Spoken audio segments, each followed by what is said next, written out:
নমস্কার,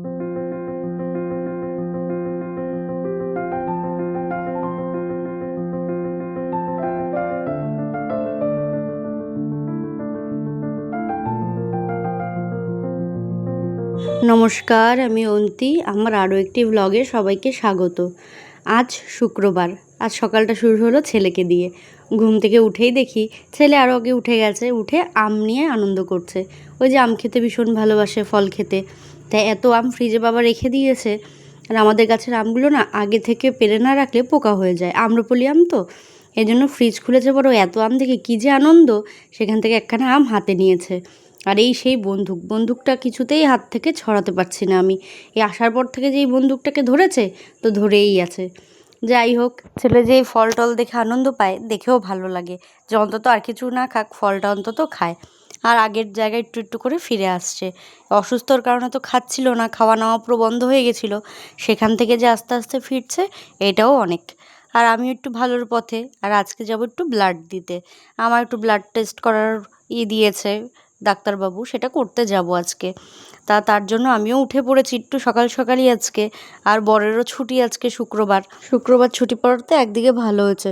শুক্র, শনি, রবি 3 দিন পর ছুটি। যদিও বর ডিউটি যাচ্ছে না, প্রায় 2 সপ্তাহ হতে গেল, মাঝে 1 দিন 2 দিন ডিউটি গেছে। প্রথমত ছেলে অসুস্থ, তারপর আমি, তারপর ও নিজেই অসুস্থ হয়ে পড়েছে। এত রুগী টানাটানি করতে করতে মানুষ আর কত সুস্থ থাকে। এখান দিয়ে দেখো আমি রেডি হয়ে গেছি ডাক্তারের কাছে যাব বলে। ডাক্তার নয়, ব্লাড টেস্ট করতে যাব। আর আমার ছেলে এখন বায়না করছে ও যাবে। এই যে কোলে উঠেছে, সে কিছুতেই নামছে না। এবার ওর বাবাও রেডি হয়েছে। এখন বড় হচ্ছে তো খুব বোঝে। একটু ভালো জামা কাপড় পরা দেখলে ও খুব বায়না করে যাওয়ার জন্য। কিন্তু অনেক ভুলিয়ে টুলিয়ে রেখে এসেছি, অন্য কোথাও হলে নিয়ে যাওয়া যায়। কিন্তু এইসব জায়গায় আমি ওকে আনতে চাই না, কারণ অনেক ধরনের মানুষ আসে তো, অনেক রোগ নিয়ে। সেই কারণে ওকে আমি কোনো সময় কোনো ডাক্তার এই সেই ওর প্রয়োজনের ডাক্তার ছাড়া আমি নিয়ে যাই না। বাজারঘাটেও খুব কম নিই, না নিলে নয় সেরম জায়গায় নিই। আর বাজারে গেলেও প্রচুর বায়না করে গো, এটা কিনবো ওটা কিনবো সেটা নেবো, ওর আছে তারপরেও ভীষণ বায়না, তাই আর নিই না। আর দেখো বাড়ি আসার সময় ওর জন্য 3টে ডাব নিয়ে এসেছিলাম। ডাব খেতে ভীষণ ভালোবাসে। একখানা ওর দাদাকে দিয়ে এসে কাটতে, আর 2টো নিয়ে তবলা বাজাচ্ছে, তাধিন করছে। আর এদিকে ওর দাদা একখানা ডাব নিয়ে দা নিয়ে রেডি। নাতি গ্লাস আনতে গেছে, গ্লাস আনলে তারপর কাটবে। ওকে পাঠিয়েছে, ও প্রচুর কাজ করতে চায়। ওকে হেল্প করতে ভীষণ ভালোবাসে। সব কাজে যদি ওকে একটু বলা হয় না, ও করে দেয়, দৌড়ে দৌড়ে সেই কাজটা করবে। না পারলেও চেষ্টা করে। এখন করে, জানি না বড় হলেও কী করবে, তবে এখন অবধি চেষ্টা করে। আর দেখো ওই যেখান দিয়ে বাবা ডাব কাটছে, আর ও কি আনন্দ পাচ্ছে। আনন্দের গুঁতোয় দেখো রোদের মধ্যে গিয়ে দাঁড়িয়ে আছে। বাইরে কিন্তু এখন ভালো রোদ। ওকে যতবার বলছি ভেতরে আয়, ও কিছুতেই ভেতরে আসবে না। ও বাবা কাটছে তার সামনে গিয়ে দাঁড়িয়ে থাকবে। একবার তো বকে ভেতরে আনলাম, ও কে শোনে কার কথা। আবার ফুরুত করে চলে গেছে বাবার কাছে। দেখো কি আনন্দ, তার কি নাচ। মানে সে যে কি আনন্দ পাচ্ছে, ডাব কাটা হচ্ছে। খাবে, কিন্তু খাবে, পুরোটা খেতে পারবে না, অনেকটা জল। কিন্তু ওই যে কাটাটাই আনন্দ, দেখাটাই ওর আনন্দ, যে ওর জন্য ডাব এনেছে। আর দেখেছো ওই যে ওকে বারবার বলছি ভেতরে আসতে, কিছুতেই আসবে না। ওই দায়ের মুখের ওইখানে গিয়ে ও নাচবে। তাই আমার ভারী রাগ হয়েছে, আমি দিয়েছি পিঠের মধ্যে একটা। ওই কান্না করতে করতে ঘরে ঢুকেছে। এখন আবার গিয়ে ওর বাবা গিয়ে হাত ধরে নিয়ে এসেছে। এই যে দাদু দিদা ঠাকুমা দাদু এদের সামনে না নাতিপুতিকে কিচ্ছু বলা যায় না, বললেই বিপদ। এখন যদি আমি ওইখানে দাঁড়িয়ে থাকতাম, আমার বাবা কিন্তু আমায় বকতো। কিন্তু নাতি দাঁড়িয়েছে, দোষ নেই, দোষ যত মায়ের। তারপরে এই দেখো ঘরে এসছে, কারণ বাইরে রোদ প্রচুর। দাদু না আসলে নাতি আসবে না। সেই বাবা ডাব নিয়ে ঘরে এসছে, এই জল দিল। এবার ওর শান্তি। আর এদিকে কিন্তু জলও প্রচুর হয়েছে। এই গ্লাসটা কিন্তু ভালো বড়। প্রায় আমরা যে নর্মাল গ্লাসের জল খাই, স্টিল গ্লাসের, সেই গ্লাসের 2 গ্লাস দিলে এটা একটা ফুল গ্লাস হয়। তার থেকে একটু কম, খারাপ না। তা এখন তার বাবা তাকে খাইয়ে দিচ্ছে ডাবের জল ছোট একটা গ্লাসে করে। ও ভীষণ পছন্দ করে এই গ্লাসটাতে করে খেতে। কিন্তু জানো এখন আজকাল ডাবের এত দাম বেড়ে গেছে। আসলে ডাব তো খুব একটা কিনে খাওয়া হয় না, কেনা হয়। ওর বাবা যখন আনে তখন কিনে নিয়েই আসে, তো তখন আর আমার দাম শোনা হয় না। আজকে যদি নিজে গেছি, আমার তো শুনে মাথা একদম আকাশ থেকে পড়ার মতন। বলে 90 টাকা করে এক একটা, 3টে এনেছি 270 টাকা করে। আর ওই দিক দিয়ে হচ্ছে বেশিরভাগ ডাব তো যত খেয়েছে আমাদের গাছের, বাবা পাড়ায় সেগুলোও খায়, তখন তার দামের ব্যাপার থাকে না। আর ওর বাবা যখন কিনে আনে, আমি কখনো সেভাবে দাম জিজ্ঞাসা করি না। হ্যাঁ, আজকে নিজে গিয়ে বুঝতে পারলাম জিনিসপত্রের কী পরিমাণে দাম। আসলে যেটা বলি সেটাই এসে হাজির হয়ে যায় তো, তাই কখনো চেষ্টাও করি না বোঝার, বা জানিও না। সব কিছু তো বলেও না বাড়ি এসে কেমন কী দাম। তবে নিজে গেলে বোঝা যায় দিন দিন জিনিসের এত দাম হয়ে যাচ্ছে।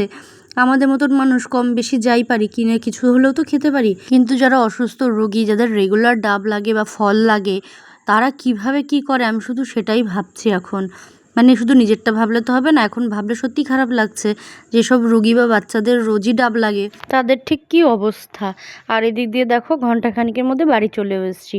এসে আগে মেশিনে কাপড়গুলো দিয়ে দিয়েছি, ওদিকে কাচতে থাক। কারণ আমাদের না খুব কারেন্ট যাচ্ছে আসছে, মানে এত কারেন্ট যাচ্ছে বলার বাইরে। সারাদিনের মধ্যে মনে হয় 10-12 বারের ওপরে কারেন্ট চলে গেল। আর এদিক দিয়ে দেখো ছেলের জন্য তরকারিও বসিয়ে নিয়েছি। সকালবেলা উঠে ছেলে আম মুড়ি খেয়ে নিয়েছে। সকালবেলাটা এখন সমস্যা হয় না, এখন বড় হয়ে গেছে তো, ঘুম থেকে একটু কেক খায়, বিস্কিট খায়, দুধ টুধ খায়। না হলে হয়তো এখন আম মুড়ির সময় ও খুব আম মুড়ি খেতে ভালোবাসে, বা শুধু আম খেয়ে নিল। তারপরে দুপুরের জন্য রান্না বসিয়ে দিয়েছি।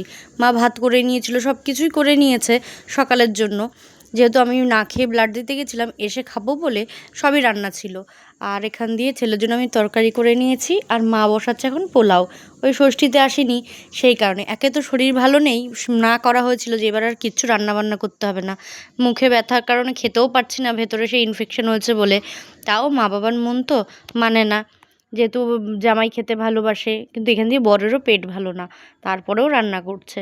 মা এখানে রান্না করছে পোলাও, পেঁয়াজ আর রসুন কুচি দিয়েছে তেলে, তারপরে দিয়েছে গোটা গরম মশলা দিয়ে সেটাকে ভালো করে ভাজা ভাজা করে গোবিন্দভোগ চাল দিয়ে দিয়েছে। এখন দিয়েছে কাজু কিশমিশ।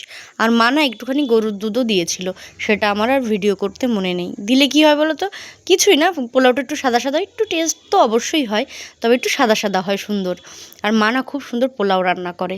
আমার পোলাও অত ভালো হয় না, মার যেরকম ঝরঝরা সুন্দর হয়। আমারটা হয় একটু নরম হয়ে যায়, নাহলে একটু ভেতরে চাল চাল থাকে। আর আমার মা পোলাও করে এত সুন্দর ঝরঝরা, একটা আরেকটার গায়ে লাগে না, তেল মশলাও কম দেয়, ভীষণ ভালো খেতে হয় আমার মায়ের পোলাওটা। আর এই যে জল দিয়ে দিচ্ছে, এদিকে পোলাও হয়ে গেছে। আর আমি করব রসুন চিকেন, একেবারে মিক্সিতেই সব কিছু দিয়ে পেস্ট করে নেবো আজকে আর আলাদা আলাদা করার সময় নেই, অনেক বেলা হয়ে গেছে। আর এদিকে দেখো কড়াইতে দিয়েছি হচ্ছে একটু মেথি, তেলে যখন একটু হালকা ভাজা হয়ে যাবে তখন মেথিগুলো একটা একটা করে সরিয়ে দেবো। আর যদি সবটা না সরানো হয় তাতেও কোনো সমস্যা নেই, কিন্তু কি বলতো, মেথি তো মুখে লাগলে একটু তেতো লাগে, এই আর কি।